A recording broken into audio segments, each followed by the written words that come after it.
Assalamualaikum teman-teman. Hari ini kita akan membuat telur gabus manis. Tahu kalau misalnya orang Jawa misalnya pakainya tepung ketan itu biasanya widaran, dan ini lebih renyah. Insya Allah anti gagal kalau kalian ngikutin resep aku.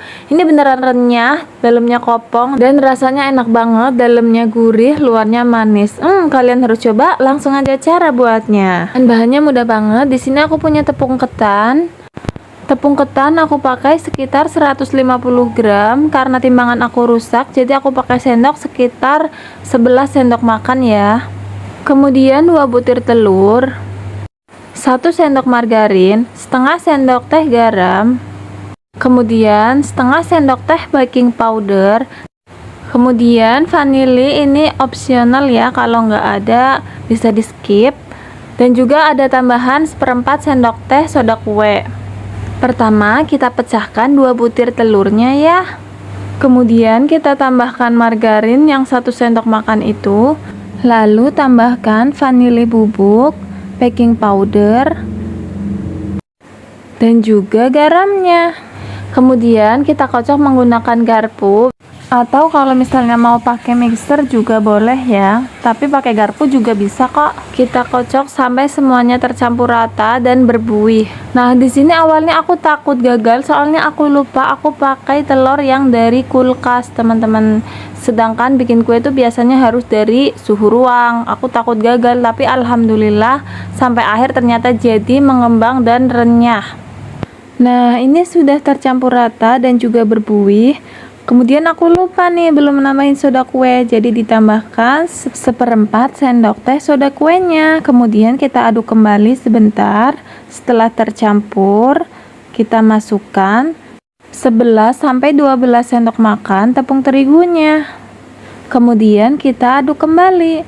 Nah, karena telur yang aku gunakan besar-besar, jadi masih kurang untuk tepungnya. Jadi aku tambahin lagi ya teman-teman.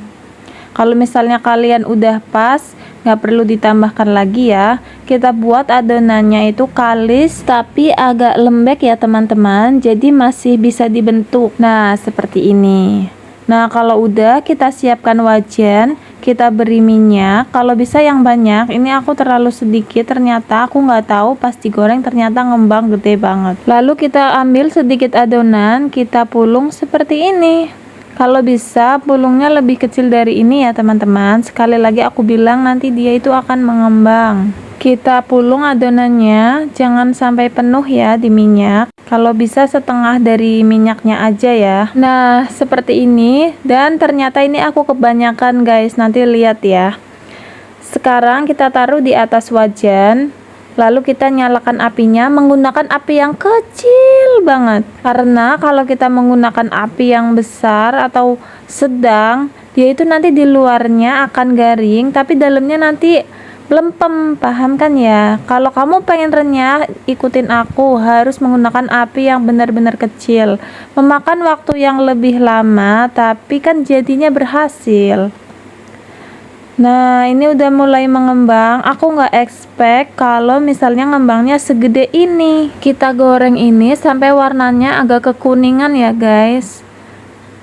Pastikan semua sisinya itu matang. Jadi kalau misalnya ada bagian yang nggak kena minyak, dia itu akan melempem. Nah, karena ini aku nggak muat minyaknya, jadi aku ambil setengahnya biar matangnya itu lebih merata guys. Nah, ini setelah diambil jadinya segini ya. Nah, ini udah mulai kecoklatan. Kalau udah seperti ini dan semuanya merata, sudah bisa kita angkat. Nah, bisa dilihat ini. Nah, ini yang kerut-kerut ini adalah setengah yang diangkat, yang tadi pas kita goreng di tengah jalan kita angkat. Lalu aku goreng kembali, jadinya mengkirut begini guys. Kalau yang bagus-bagusnya itu yang nggak diangkat itu. Jadi kalau bisa, kalau nggak punya minyak yang banyak, nanti pas mulungnya sedikit aja ya teman-teman, sedikit demi sedikit.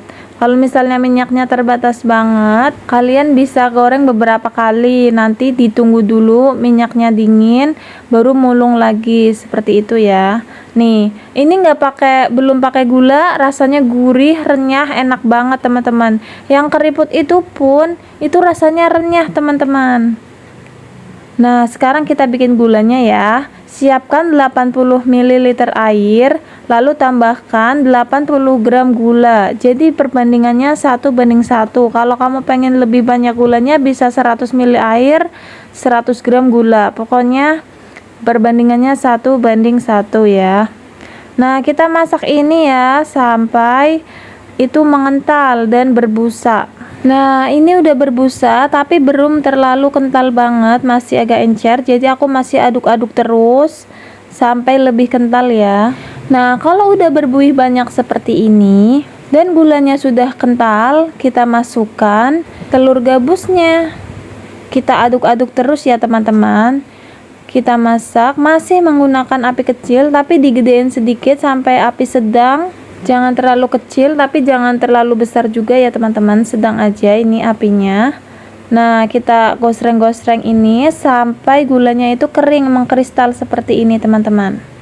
Nanti dia akan mengering. Nah, kalau sudah gulanya mengering di dalam wajan, kita matikan apinya, sudah siap kita angkat. Ini dia hasilnya teman-teman. Ini rasanya enak banget, cocok banget nih untuk cemilan kalau ada tamu, atau untuk nemenin kita nonton TV, atau untuk bikin hampers isian juga bisa banget teman-teman. Insya Allah ini anti gagal kalau kalian resepnya sama seperti yang aku buat ya. Pokoknya tipsnya di sini kalian harus menggoreng dengan api kecil. Kalau kalian menggunakan api besar pasti di dalamnya itu melehoi atau melempem.